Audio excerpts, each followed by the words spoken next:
Deputy Minority Leader. Thank you, Mr. Speaker. Mr. Speaker, the trend of the point of order by the chairman of the committee is becoming an issue of banter between him and the ranking member. So he spoke, presented a report, moved the motion, presented a report. The ranking member is making his contribution. Now he stand up and debates. And Mr. Speaker, if you can direct him to allow the member, knowing your abilities, I thought perhaps you will help us to correct whatever may be said to be misleading. Once the chairman is of the view that statements he considers are misleading are being presented, is entitled to object. But whether it is conclusive one way or the other is for us to later on determine. But if you want to contribute to that, you may do so. But don't speak as if there's something wrong with the objection. He may object, but you can counteract his objection.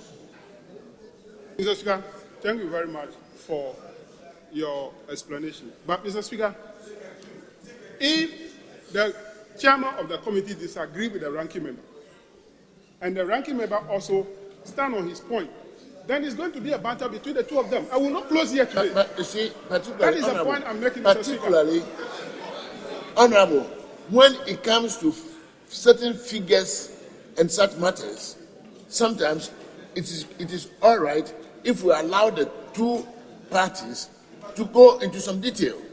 That's so that we can all come to a full realization of the issue. So, banter or not, let us continue. Honorable, we may continue.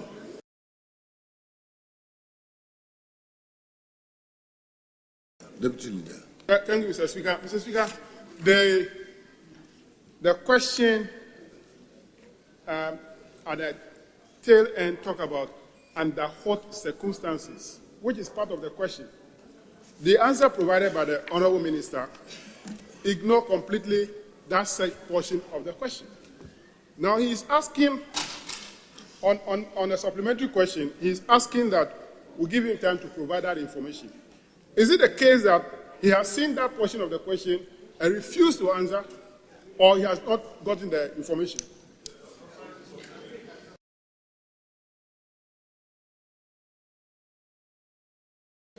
Any suggestions? Mr. Speaker, this act is going to be the act for the agency. It's for the agency. So, is that going to be one? I'm saying that if this bill is passed into an act, it is applicable to this agency. And this is what they are going to use in preparing the financial statement. And so there is no need to say in relation to them in this act. Because no other agency will apply what is here. That's the question I posed. Can it ever be interpreted to mean any other agency? But the issue he raises is whether it is the board or the agency. Honourable Deputy Leader. Thank you, Mr. Speaker. Mr. Speaker, the reference made by the Majority Leader to the Constitution, that provision for the Auditor General, is on page 124 of the Constitution, the one I'm carrying. That's Article 187(5). The Auditor General shall, within 6 months after the end of the immediately preceding financial year to which each of the accounts mentioned in Clause 2 of this article relates, submit his report to Parliament. Within 6 months, it is not that the Auditor General shall use 6 months to prepare the account. Within 6 months. So within that 6 months, the account must be ready for him to audit. He must submit the report within 6 months. That does not mean that he should use 6 months to audit the account. That account must be ready for him so that he uses 6 months to audit and submit report. Within 6 months, which means that by June, end of June of the following year, he must submit his report to Parliament.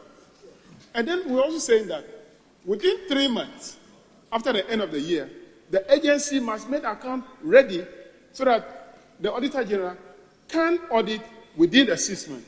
I don't think that we have a challenge here. No. The Auditor General is not, the Constitution is not saying that he should use 6 months to audit the account. No. He should audit the account within 6 months and submit report. So if the account gets to him in the 4th month, he can use the 2 months to audit the account and still satisfy that requirement.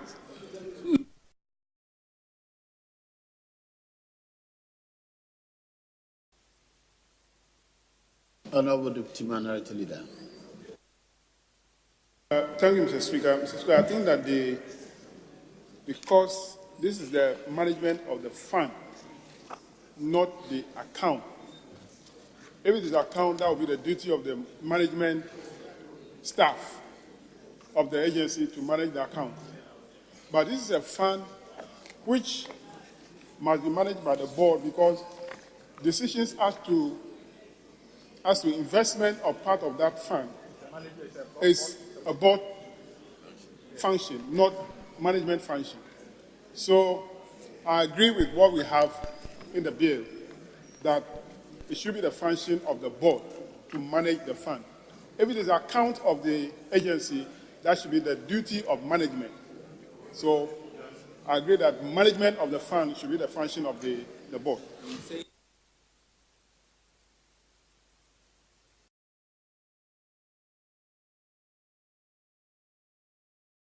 Honorable Deputy Minority. Mr. Speaker, thank you very much. I think that the majority leader has gone too far. The member He has gone too far. Yeah, he has gone too far by saying that the member is not diligent. He said a diligent member would have done this. If he did not do it, means that he's not been diligent. That is a meaning. But Mr. Speaker, the member was able to go and look for the original question. In fact, he even made a copy of the question he filed. That alone tells you that he's been very diligent in doing his work. He kept a copy of the question that he asked or he filed, and because of what happened or the provisional order paper for yesterday, he went and looked for that copy and realized that there had been some alteration. So he's been diligent. So he cannot say that he's not been diligent. So leaders should withdraw that word and probably for the member to be happy with that. It's not fair for him to go that way. Diligent or not diligent? Honorable Majority Leader. Mr. Speaker, everybody heard me in this house. I have not said the member is not diligent. I have not said so. This is his own inference. And indeed, Mr. Speaker, the statement I made is of generic effect. It applies to the lecturer if the lecturer does not behave the same way. Mr. Speaker, it has universal application in this house. Honorable Minority Deputy Leader, is there any difference between the question as listed yesterday and that which is presented before this honorable house today? Is there any difference? Mr. Speaker, according to the member, when he saw the question yesterday, he realizes that might not be the exact question or the word that he used. So he went to look for the photocopy of the question he filed. And this morning, he realized that the question as captured yesterday on the provisional order paper, it is same, which is different from his question. But he's saying that despite that, you go ahead and ask the question. He is not happy about the description given by the majority leader. So in effect, yesterday, he slept over that which he felt was not his question repeated. He wasn't too certain. That made him to go and look for the photocopy. That was his problem, for not being able to tackle the issue of certainty as at yesterday and purporting to tackle it this morning. Honorable, you may ask your question as listed or postpone to another day.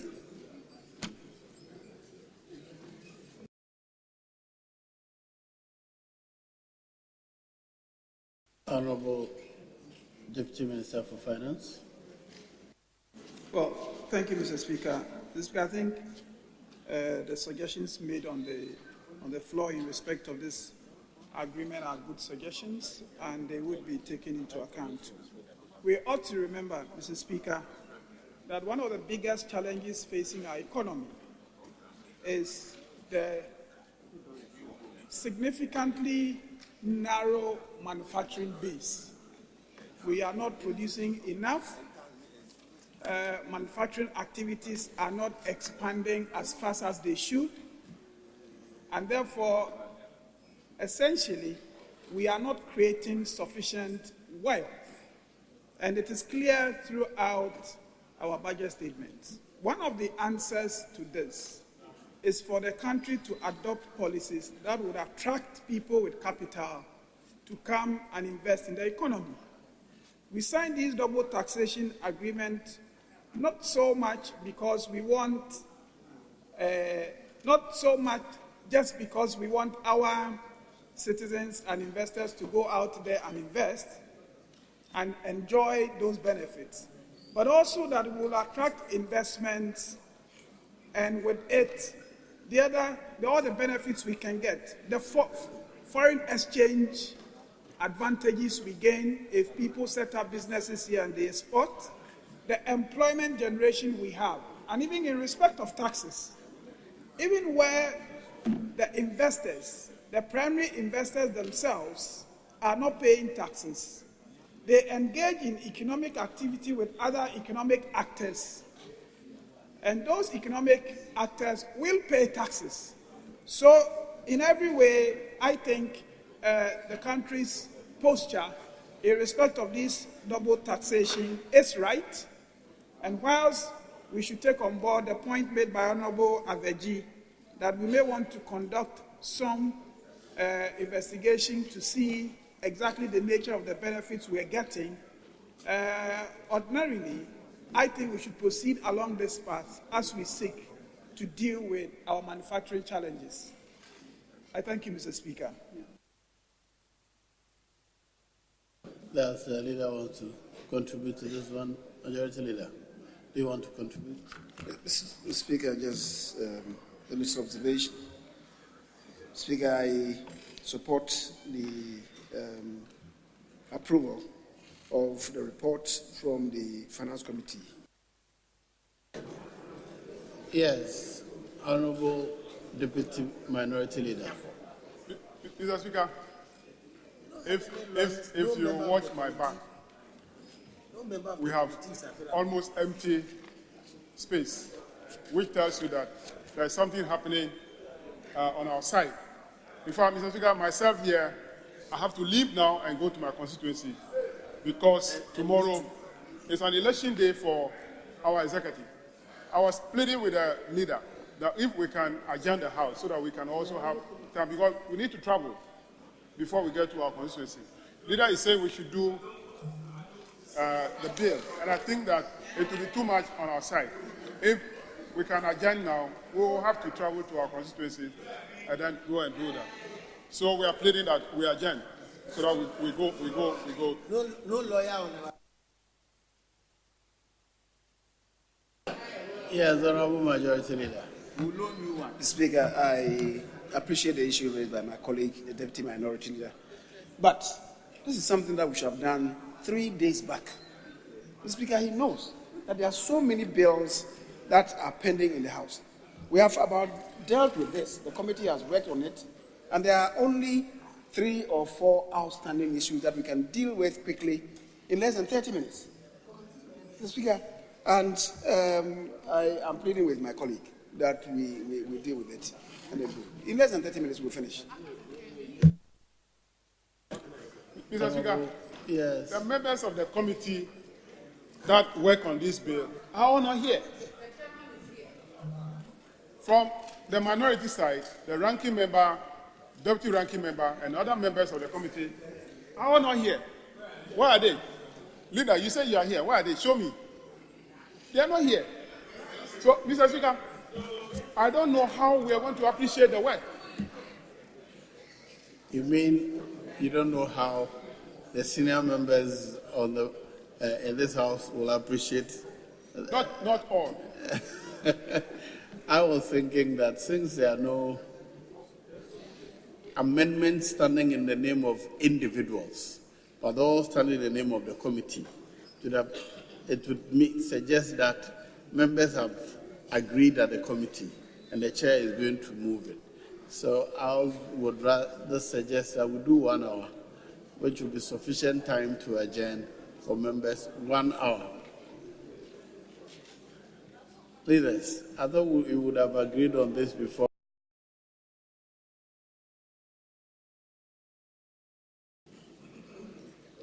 Honorable Minister, yes, Honorable. Thank you, Mr. Speaker. Mr. Speaker, the Minister, Honorable Minister, in her answer, indicated that between May and November 2017, and the table that she gave are the fares as of November 2017.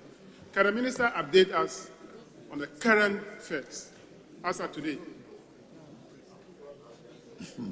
Honorable Minister. Thank you, Mr. Speaker. I think this question has been asked, and I had said that I don't have the current fares with me. Fortunately, my technical team has just supplied the fares, so I'll place it at the table. Thank you, Mr. Speaker. Thank you very much, Honorable Minister.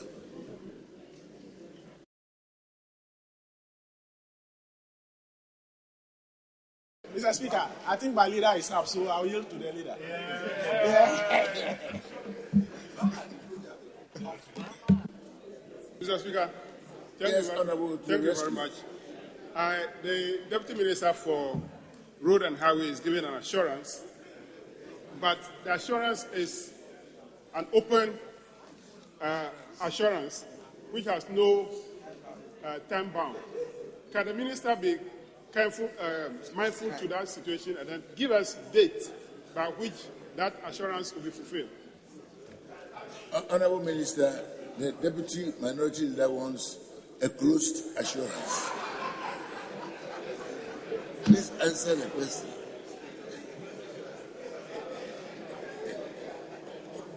Mr. Speaker, it's difficult to give time bounds in such situations. And I'm assuring him that I think the challenge on the project is that the contractor has not been paid for some of the RPCs that has been raised. The government is also making frantic efforts in raising monies to pay for projects funded from the consolidated fund. So I believe in no time the contractor will get some money and then go back to work. So, Mr. Speaker, he is assured that works will continue to completion. Thank you. Thank you very much. Honorable Minister, we appreciate your attending to the House and answering our questions. You are now discharged.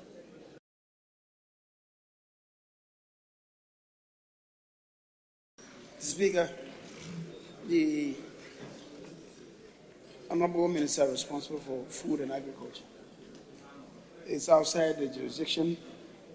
He's had to travel with the President to South Africa. And in the circumstance,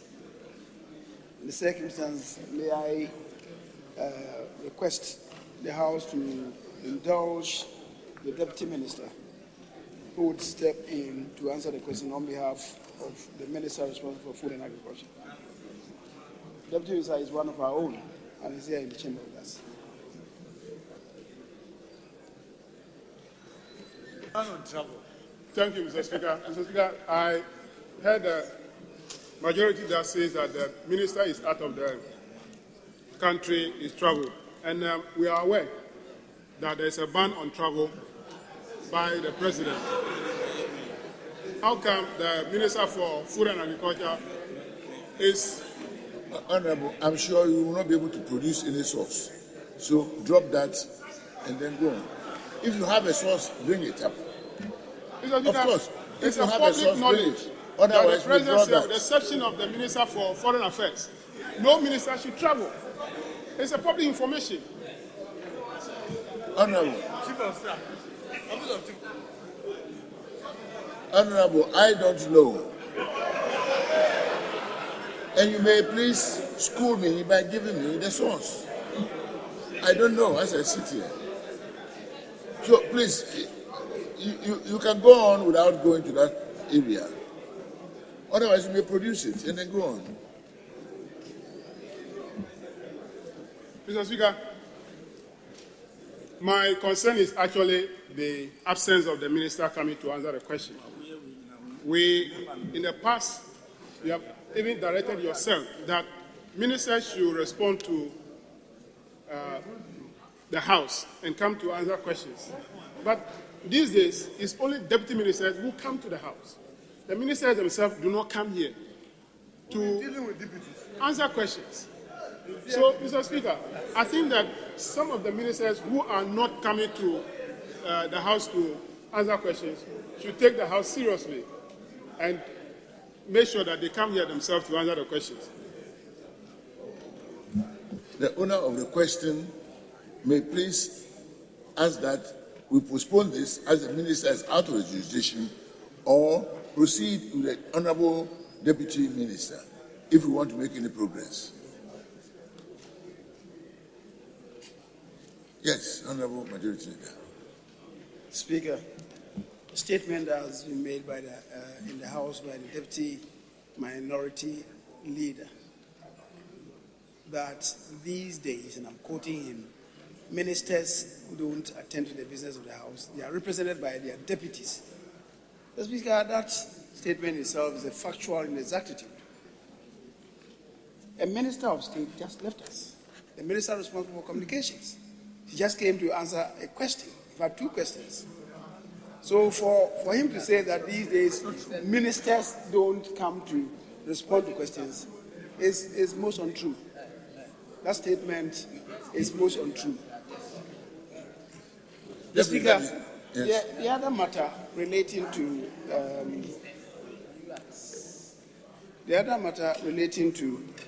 whether or not the deputy minister could stand in the stead of the minister, that indeed is a matter for the House. The Speaker, and I believe we have come to some conclusion that the deputy ministers, in such cases where a minister is, for good reason, unable to attend to the business of the House, a deputy minister would be accommodated to answer the question. If by the statement of the deputy minister, of the deputy minority leader, that decision should be reversed, he should say so that from now on, if ministers are not available, questions will not be answered. But I believe that is not the import of what he said. And that being the case, the minister could stand in the stead of the minister to answer the question. Mr. Speaker, thank you. A minister may be providentially hindered. A minister may be sick or ill or unable to attend to the House for circumstances beyond his or her control. A minister may be actually out of the jurisdiction or any such reason that we may find valid. And I'll ask that the Honorable Deputy Minister should please take the chair and answer the questions. If any member has good reason to be vehemently opposed to his question being answered by a deputy minister, and he or she would definitely want the honorable minister, that honorable member may make an application to me. And in all the circumstances, that also may be granted, in which instance the question will be postponed. So we want to make progress and not let this matter take too much of our time. Honorable Deputy Minister, please take the chair.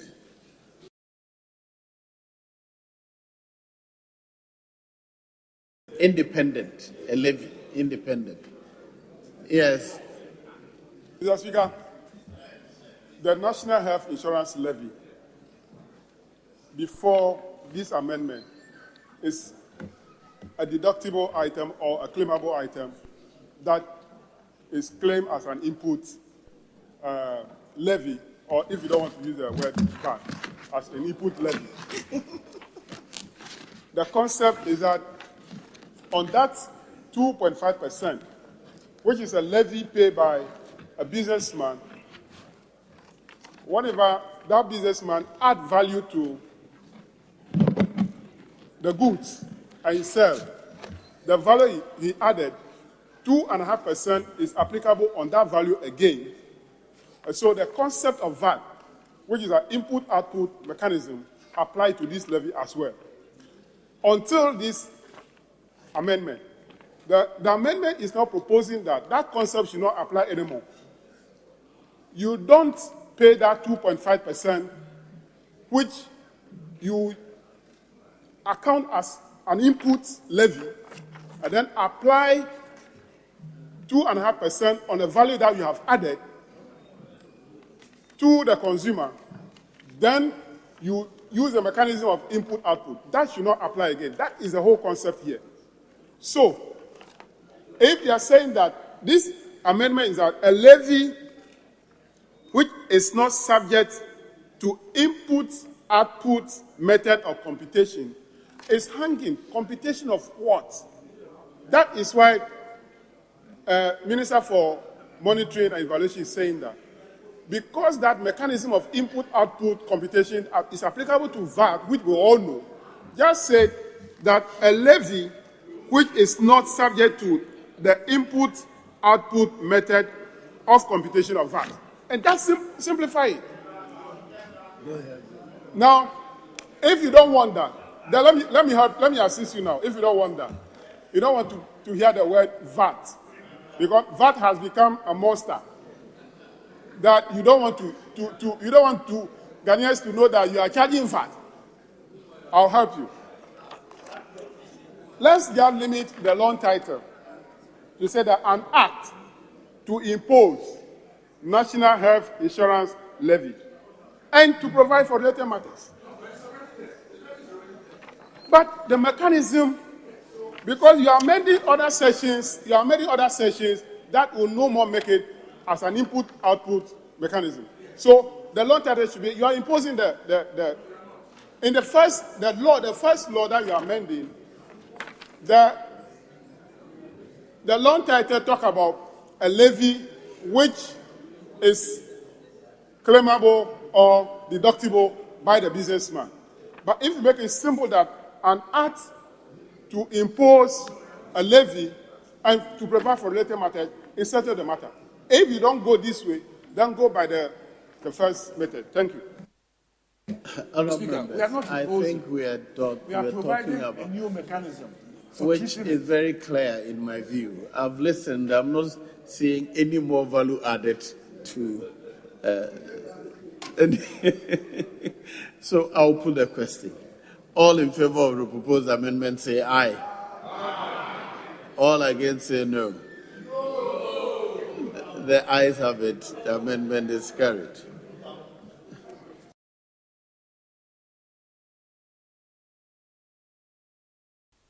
Quiet. Thank you, Mr. Speaker.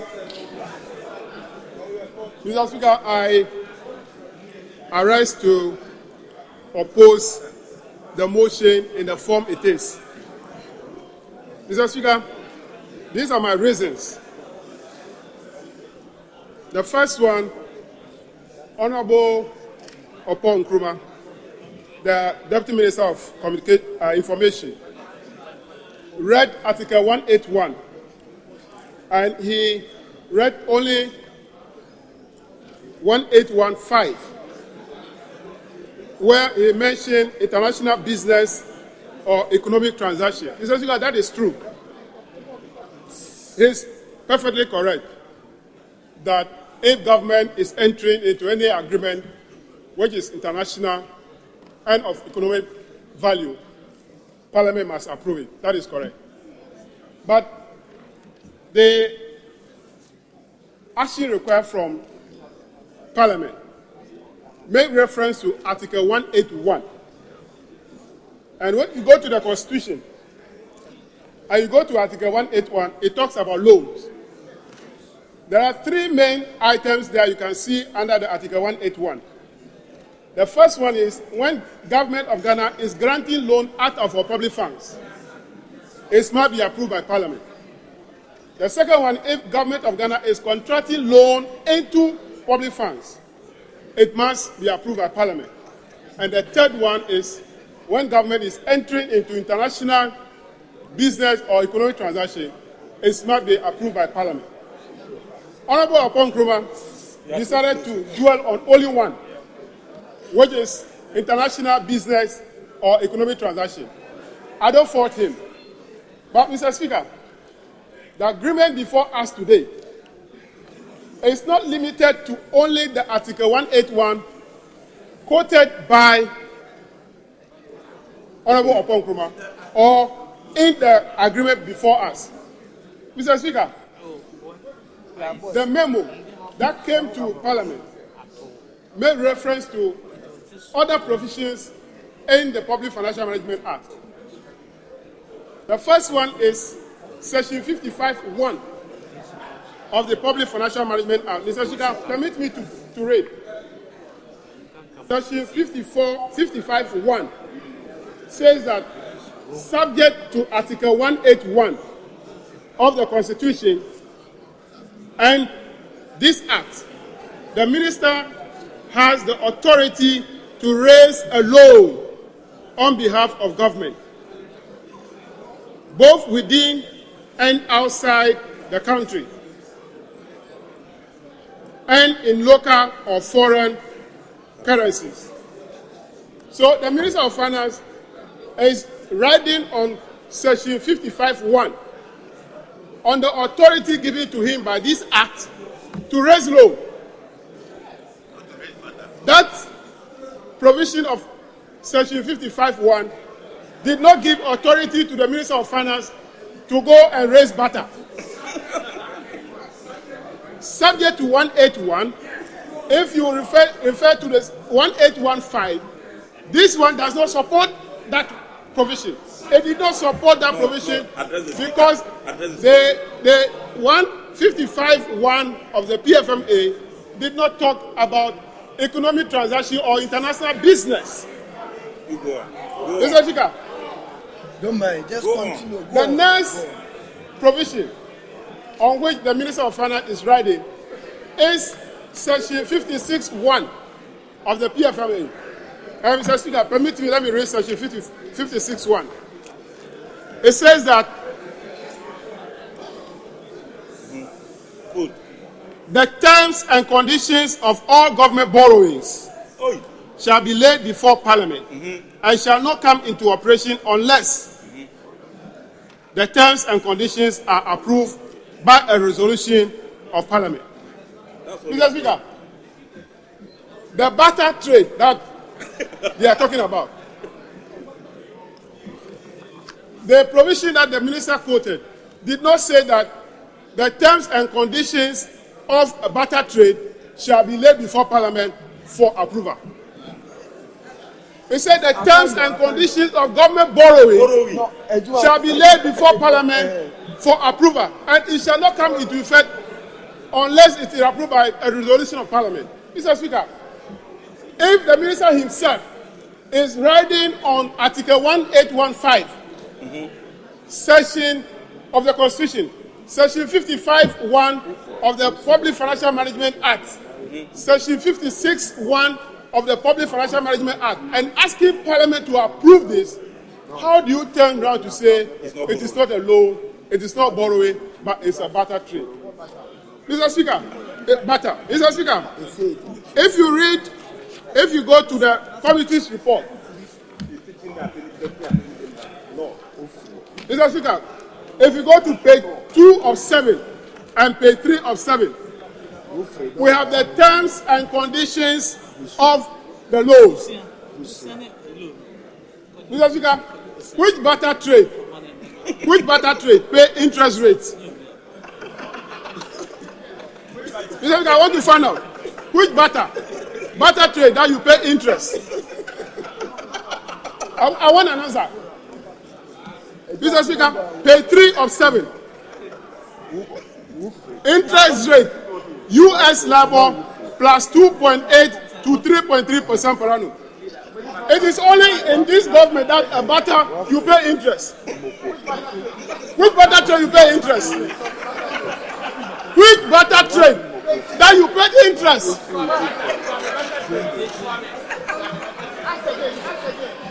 I want an answer. You say it's butter, you are paying interest. Mr. Speaker, which butter trade you pay commitment fee? A butter trade, you are paying commitment fee. Mr. Speaker, butter trade, you are paying management fee. Oh! How can you call this thing black? Under this government, you pay management fee, commitment fee on butter. On butter. Oh! Mr. Speaker. Oh, Mr. Speaker. The previous ones. Mr. Speaker, we have seen it before. We have seen it before in this house. That during the tenure of the President Kufo, we did the Bui Dam. Yes. We took a loan from China where we proceed from our cocoa. Butter. It is not butter. It was a loan that we took. Yes. And we pay with cocoa. Yes. Mr. Speaker, we have seen it before in this house. Yes. Where we took loan from China Yes. to build the Atobo gas plant. Yes. And we pay with our oil. And who? How come we are going to take a loan, pay interest on it, pay commitment fee, pay management fee, and this time? And then this time, we will not pay, we proceed from bauxite, but it's a butter. No, if you tell a class 3 child, he will not believe you. And in conclusion, Mr. Speaker, this is a complete loan. We are not against it all. Our side, we are not against it. But if you decide not to tell the truth that this is a loan, we will kick against it. If you tell us that it's a loan, we will support you. We are ready to support you.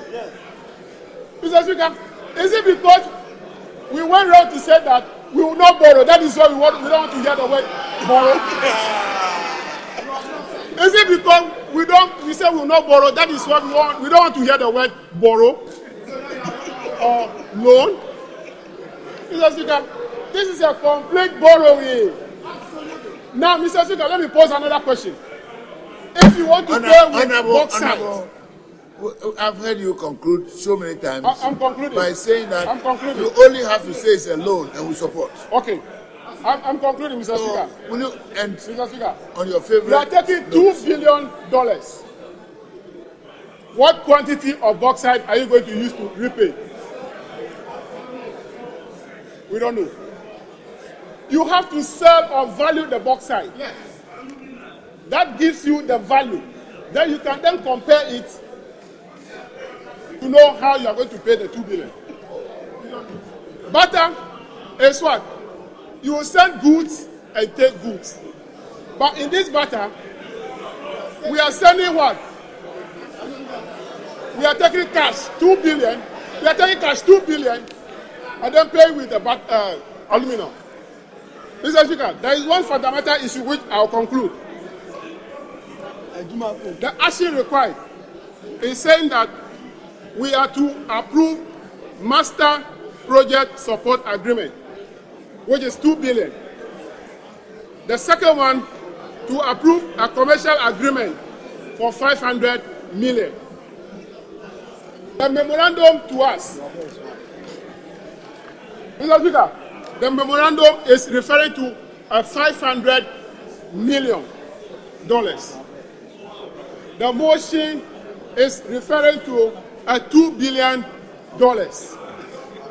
The report of the committee, the conclusion of the report of the committee, and what the committee is asking the House to approve is to approve master project agreement of 2 billion.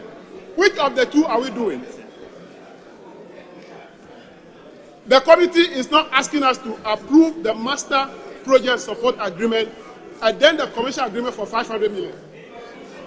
It's asking us to approve only the master facility, the master project agreement of 2 billion. So, Mr. Speaker, we need to find out. You have been